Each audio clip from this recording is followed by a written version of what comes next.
Katropa, at nagsimula nga pala ito nung napagdesisyonan ko magpalipad ng drone dito sa ilog. At nung may napansin akong kung ano sa ilog, at kala ko nung una bayawak lang ito eh. Eh nung nilapitan ko, tinignan ko, sige lapitan natin. Okay. So yun nga, buhaya nga siya mga katropa. At napagdesisyonan ko nga na mas ilapit pa at isugal ang aking drone upang mas makita ko itong buhayang to.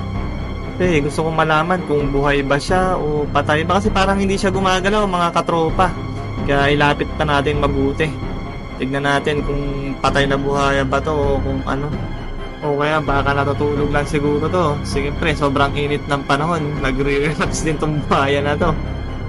Kaya to, ilapitan nga natin kung buhay ba tong hayop na to. Uy, mukhang gumalaw siya, mukhang nagisig natin siya mga katropa.